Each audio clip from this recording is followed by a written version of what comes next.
Question: what do Warren Buffett, Elon Musk, and Bill Gates all have in common? They have all praised the Feynman technique as one of the ways they have effectively learned different things throughout their lives.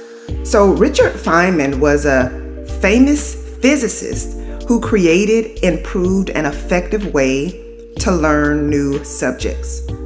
This powerful method for learning and retaining new information is one that once you start using it, you can master any subject you want to master. Bill Gates has always praised the Feynman technique, and in an interview with Business Insider, he had this to say about the technique. I think the Feynman technique is really powerful. When you try to explain something to somebody else and you can't, that's when you really understand where your own understanding is fuzzy. Warren Buffett has stated that by using this technique, it has helped him to garner and enhance his skill of understanding complex and complicated financial concepts. So in this video, we're going to go over how you can use this technique so that you can study smarter, not harder. Well, in order to begin utilizing the Feynman technique, pick the topic you want to learn. Step 1, study the topic and seek to understand it. Step 2, explain the topic as if you were teaching it to someone else. Step 3, find any gaps of understanding that you have. Then you want to highlight those and then go back to your material source and try to fill in your gaps of understanding so that you're totally clear.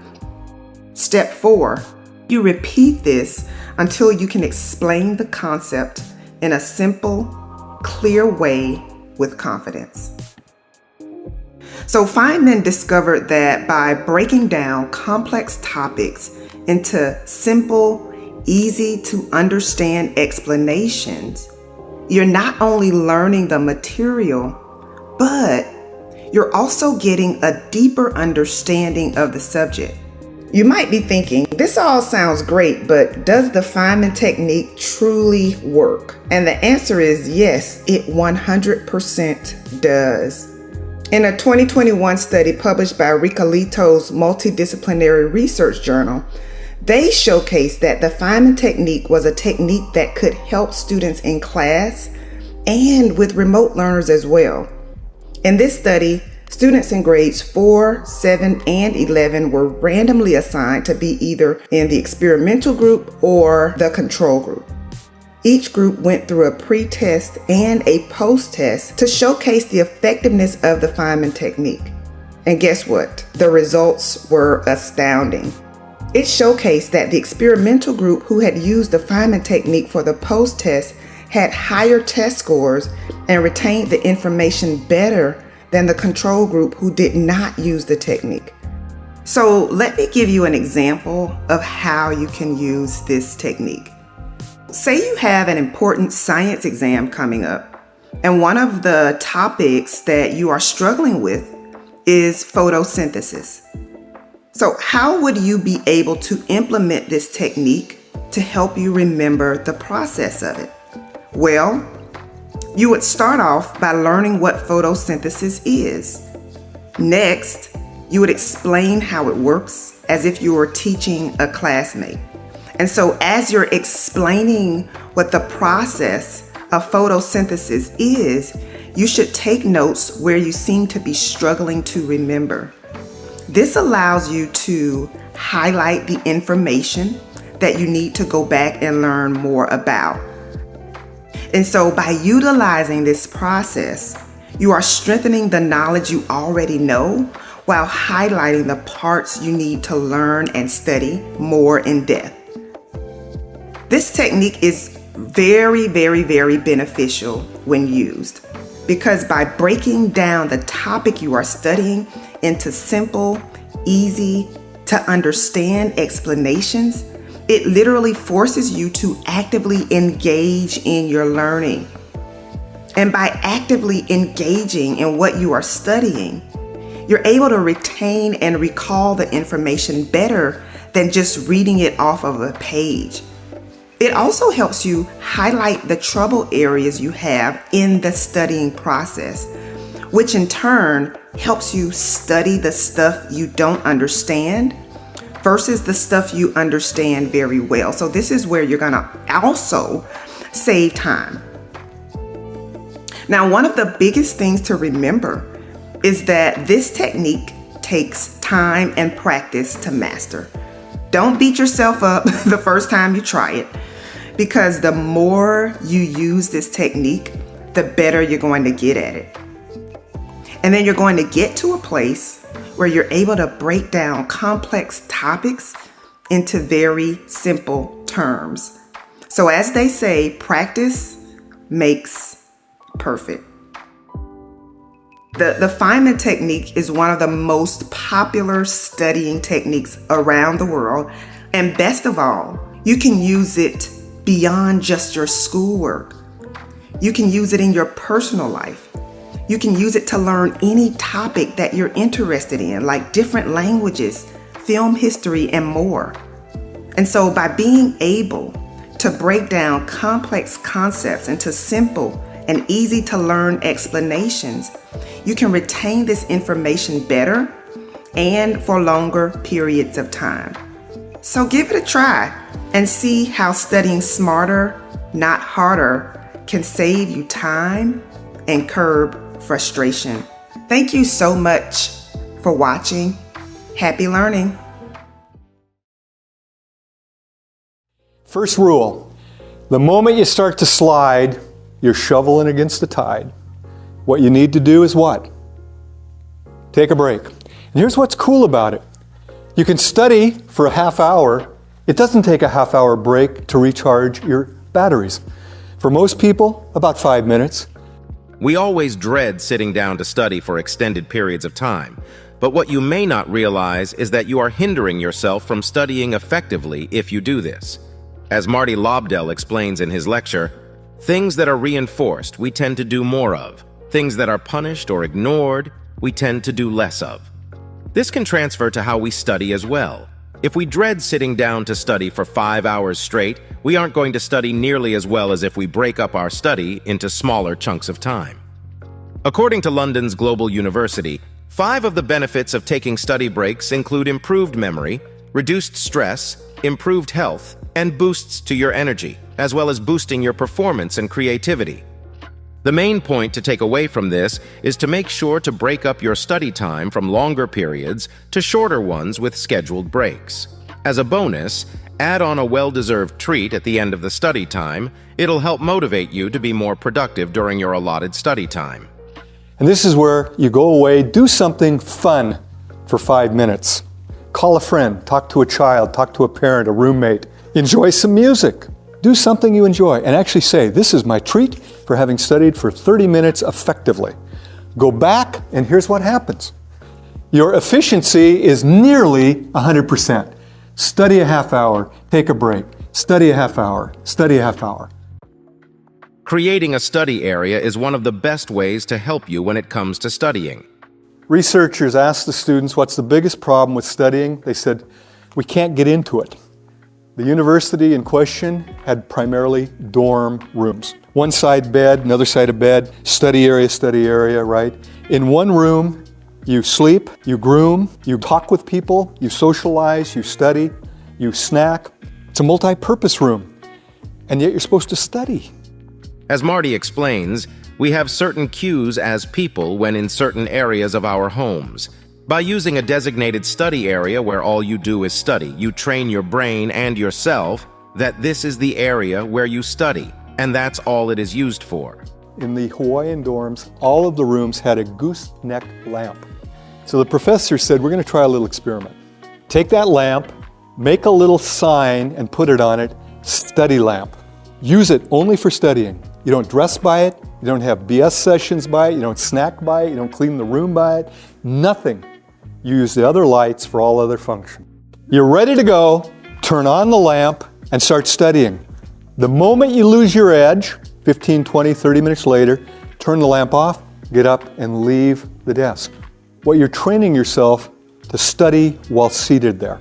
And it becomes increasingly automatic. You sit, turn the lamp on, and you're ready to go. It's like magic. The students who did that were 1 grade point higher the next term compared to the control group that didn't do it. 1 grade point simply by creating a study area. Not sure how to create a good study space? According to Joyce University, make sure your study area is well lit, has noise and light control, as well as some personal touches that will help motivate you when you don't feel like studying. These are some of the best ways to create a study environment that keeps you motivated and happy. Memorization is a great way to remember facts, but not every class you are in wants you to know just facts. Lots of classes do a combination of both memorization of facts and understanding of concepts. If you can memorize facts, you are only halfway there. When you're reading it over and over, or saying it over and over, the term for that is rote memorization, spelled R-O-T-E. It can work. It is the way most of us were taught in elementary school, and some of you may be darn good at it. But for most of us, it's not the most efficient or effective way. The way to learn efficiently in college, first you have to decide, what am I learning? Is it a concept or a fact? Students who understand the importance of concepts have a stronger and more powerful grasp on what they need to know for their upcoming exams. By understanding what the concept is, you are able to remember it for your exams, papers, and the rest of your life. According to the Department of Education, research suggests deep conceptual learning, DCL, is distinctly different than surface learning. Deep conceptual learners tend to think, discuss, and question more, seeking to understand rather than only memorize. A fact is the discrete little piece of information. Understanding the name of a bone is a fact. Understanding what it does in the body gets into a concept. So in studying, sometimes there are a lot of facts. In fact, I use anatomy as a good example. You got to memorize bones, muscles, organs, tissues, a lot of it. But if you simply memorize and don't understand the function of it, the comprehension of the actual concepts, it's a lot of wasted learning, really. Just to know a name of a bone is like, yeah, so what? What does it do? How does it function? But in most college classes, what we as professors are most concerned about is that you grasp the concept. Because concepts, once grasped, will stay with you a lifetime. By being able to not only memorize but dive deeper into your study topics, you can become more efficient in your learning and have a better grasp on your subject material. Most of you undo good studying by not sleeping adequately. Some of the latest work on REMing, we're not sure exactly how, but there's something going on. It involves the hippocampus. It involves the storage from a transitory long-term memory to a permanent, what we call consolidation. But we're getting increasing evidence that that consolidation process is dependent on rapid eye movement sleep, which if you're an adult happens about every hour and a half once you fall asleep. If you're not getting a good night, typically around 8 hours, you're not getting enough REM. What you've studied doesn't become permanent. And I can tell you there are studies that show simply by getting better rest, some students improve markedly in their performance because their brain now stores it a lot more efficiently. Without a good sleep, your brain cannot function properly and will not be able to absorb the information you are trying to learn. By the way, if you know anybody with sleep apnea, the biggest thing they'll tell you is, I can't remember anything. My brain's shot. It's like my memory's gone. Yeah, it is, because your REMing isn't happening because you wake up so often and you can't consolidate and store permanent memories. If you have trouble prioritizing sleep, Harvard's summer school has a few tips for you to try to get a more restful sleep. Try limiting caffeine close to bedtime, avoid electronic screens an hour before bedtime, and engage in physical activity 2 hours within your bedtime window. Make sure to establish a sleep schedule by going to bed at the same time and waking up at the same time every day. It will help train you to get to bed. By prioritizing your sleep, you will help create a healthy routine that not only benefits your academic life, but other aspects of your life as well. According to Oregon State University, there are two primary functions in taking notes in class. Firstly, taking notes keeps you alert, attentive, and accountable as you listen, allowing you to pay attention to what the teacher is teaching on a deeper level. Secondly, the notes themselves become a record of what was discussed in class and can later be used for studying and review. According to the same study, students who took notes in class had stronger concentration and had an easier time recalling the information they took notes on, helping them with exam performance. Taking notes, so vital. But most students who do it haven't learned a very simple rule. The first moment you get after a class, ideally right after the class, you should sit down with your notes and expand on everything you jotted down. Give it depth, flesh it out. Okay? If you even wait to go home and do it a couple hours later, you'll have forgotten some of your own notes. Well, that's a wasted note. But if you take the moment right after class to flesh it out, you now have a little more detail. Odds are at night, you can still recollect it. That will be a powerful addition with only about a 5-minute time investment per class. That is a good trade-off. As for the importance of asking questions, according to the National Library of Medicine, the goal of asking and answering a question is not necessarily to probe a completely untouched area of science. Rather, it should be a personal quest to resolve a curiosity and grapple with trying to understand the answer. Teachers are very receptive to students asking questions, and more likely than not, you are probably not the only person with that question on their mind. Teachers want students to succeed. Sometimes it isn't perceived that way. We want you to do well. It makes us happy. Let's say you're trying to flesh out your notes.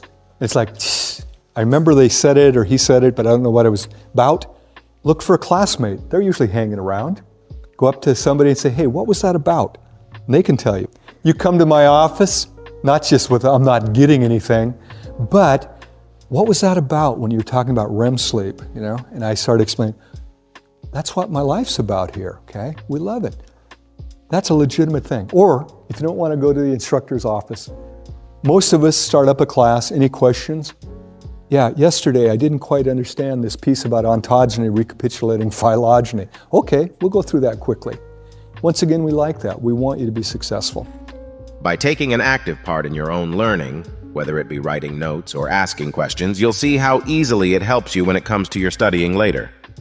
While this may seem like a silly study technique compared to the others covered, it actually has great potential to improve grades if used correctly. It's a nice way of learning, active recitation. By the way, one piece of research said 80% of your study time is best spent reciting and only 20% reading. Active recitation is an act of repeating what you learn out loud, similar to reading a paragraph out loud in class. According to a study published in Sage Journals, 2 experiments were conducted with a group of grade 6 students. In the first experiment, the teachers didn't use active recitation, they instead just spoke about the topic with the students. In the second experiment, the teachers made sure to not only incorporate active recitation, but also included asking a follow-up question related to the topic of study, so that the students had to think about what they learned about. The students who actively recited and answered the follow-up questions had an easier time recalling the information that they learned in comparison to the students who did not have the recitation incorporated into their learning. How many of you know the best way to learn is to teach somebody else? Boy, if you've got family members or roommates, teach them geography, psychology, anatomy. They often love it. It's powerful because it reinforces your learning, plus it tells you if you really understood it. Because if mom or dad says, well, I don't quite get that, and you go, I don't understand it either, then very quickly you have to go back and redo it. Now, some of you may not have anybody at home to teach, or they are not interested. Too bad. Teach an empty chair. There's nothing wrong with talking out loud. Thinking is internal talking to a large degree. Now, for some of you, writing it out in your own words is a good thing. I'm lazy. I never liked to do a lot of writing, but I learned very quickly to look at it, look away, and do a little dialogue with myself, because it told me if I really understood it or not very quickly. Let's be honest. Textbooks have always been one of the most brutal aspects of studying. They can be dry and hard to read. Although this may be the case, it doesn't mean they don't have a place in studying. Most students have not been taught how to use a textbook, and yet it's such a powerful tool. Because they haven't been taught the power of the tool, a large percentage don't even buy the book, in part because they're getting so darn expensive. But students don't know the effective way of using it. How many of you know of SQ3R? Survey, that's the S. Question, that's the Q. Then you have 3 R's: read, recite, review. According to Cuesta College, one of the best ways to tackle your assigned textbook readings is to formulate questions about the text and look for the answer. Looking for the answer in the textbook versus just reading the assigned text passively allows you to be more actively involved in your reading, thus making it easier to study the pages in your textbook. Because we schedule tests, most students don't start studying till shortly before an exam. They put so much time all massed together and only study for about a half hour, pull all-nighters so they don't get the good rest, come in and do poorly. You're undoing yourself. If you start studying early and do some of the things I've talked about, by the time you get to the test, you're just reviewing at that point. You've got to memorize facts. How do you do that? What you use, mnemonics. In my view, they're quicker, easier than rote memorization, and I do use them. Mnemonics can help with memorization and recall important information in a simple and very easy to understand way. According to UTEP Extended University, mnemonics help students learn concepts and break them down into a simple to recall limerick, acronym, or jingle. How many of you have learned that you can take letters and form a word of it, using those letters to remember certain facts? Okay. Ones that come to my mind, Roy G. Biv. How many of you know about Roy G. Biv? Those are the colors of the rainbow. Now, if you're in an art class, that could be important. If you're taking physics and you're learning about the spectrum of light when it goes through a prism, or you're breaking down light in anything that refracts it out, like a rainbow, you know. By utilizing these techniques, you'll be able to study smarter, not harder, and ace this school year.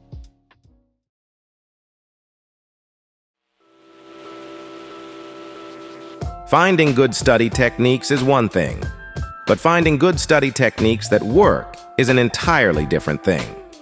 Jean-Paul Martin, a retired professor from Catholic University of Eichstätt, Ingolstadt, noticed how difficult it can be for students to learn a topic. Instead of brushing it off as the student's fault, he created the LDL, or learning by teaching method, now referred to as the protégé effect. This method has helped students at all different levels from all around the world. So if you're looking for a study technique that can help you go from an average student to A+, this is the video for you. So what is the protégé effect? Simply put, this technique is a way for students to learn by teaching others. This idea has been a part of humanity for thousands of years. The earliest recollection of this idea is from Roman philosopher Seneca, who has been quoted in saying, "While we teach, we learn." This method is a time-tested method, but has only started to gain scientific attention, with research being done to figure out why this method is truly one of the best to use when it comes to learning new material. Educators from around the world are trying to find ways that they can incorporate this technique into their programs. A program created by the University of Pennsylvania has helped their students use this method in their daily studies. In this program, college undergraduates taught high school students computer science. Then the high school students taught middle school students what they learned. At the end of the program, the undergraduate students were asked to rate their experience in the course. They all agreed that their learning of computer science principles was reinforced through teaching. Their overall understanding of computer science education increased, and their capacity to serve as role models to aspiring young technologists was increased by the high school students' willingness to turn to them for support. They also noted that they saw an increase in their problem-solving capabilities, felt more confident in hands-on teaching, and their ability to deliver effective presentations. This is one of the few ways educators have started to add the protégé effect to their students' day-to-day studies. The proof of this technique isn't just with research and programs being implemented by teachers, it is also scientifically proven through brain chemistry. According to the American Psychological Association, with the added expectation of teaching another person the source material, it triggers an increase in metacognitive processing, a process in the brain that allows people to become more actively aware of their learning process. That's not all. Another finding done by John Nestoiko and Dung Bui from the University of Washington, Elizabeth Ligon Bjork from the University of California, and Nate Cornell from Williams College found that students who use this method of studying were more inclined to organize their materials and seek out key pieces of information to be prepared to answer any questions from the person they were teaching. Another great reason that the protégé effect is a great option for people to try is because they get external motivation to learn the material and learn it well. According to Catherine Chase, Doris Chin, Marilee Opezzo, and Daniel Schwartz of Stanford University, people who learn to teach others will make a greater effort to learn the information and know the information more in depth than they would if they were learning for themselves. Now that we've gone through the research on why this technique is good to use for your studying, let's go over a few different ways to use the technique in your own studies. One of the most common ways to use this technique is to teach someone. Whether this be a parent, a friend, or even a fellow classmate, teaching someone about what you are learning will help solidify the knowledge you've learned and will make it clear which parts of your knowledge on the subject matter needs to be worked on. Don't have someone to teach? No worries. A rubber duck will solve that problem. According to the University of Business Innovation and Sustainability, the rubber duck debugging theory is a practice often used by computer programmers to help solve a bug in their coding. As silly as it sounds, this is when the programmer recites the computer code line by line to the rubber duck until the problem reveals a solution. This works quite well when studying for an exam or trying to grasp a topic really well. By verbally explaining the source material, this helps you pay close attention to detail, which in turn helps you understand on a deeper level. One of the cool things about this technique is that it can be applied outside of the classroom. Some studies have shown that just by preparing to teach someone, it can improve your information processing as well as your motor learning needed to perform physical tasks. For example, if you were going to teach someone how to swim using a backstroke, you would have to practice how to do a backstroke properly so you weren't misleading your student. Academically or outside of the classroom, the protégé effect is guaranteed to help you become not only a more effective teacher, but a more confident learner too. Still not convinced? Well, what if I told you that a computer program has been created to help students implement the protégé effect in their day-to-day learnings? According to the Vanderbilt School of Engineering, Betty's Brain is a computer program designed to bring out the teaching in learners everywhere. Betty's Brain is a computer-based learning program that utilizes the protégé effect for young learners using the program. In the program, the student has to teach Betty about different processes in science like climate change and ecosystems. They are even charged with testing Betty with quizzes and answering questions to see if she is learning the topics properly. This adds not only pressure on the student to learn about the topic for themselves, but also be able to know the topic so well that Betty can benefit from their teachings. To quote a Latin proverb, "By learning you will teach, by teaching you will learn." Teaching is a great way to learn and to keep learning. The protégé effect is used as a way to learn something in a different way and increase your knowledge on the subject. You first must learn the subject to teach it to another person, After teaching it, it's always great to ask for feedback on what you can improve on and see if there are any gaps of knowledge that you need to work on. By breaking this process down into a science, you should be able to understand the material you were teaching more clearly. Are you going to give this method a try? Why or why not? Let us know in the comments below, and make sure to like and subscribe to keep up with our latest videos.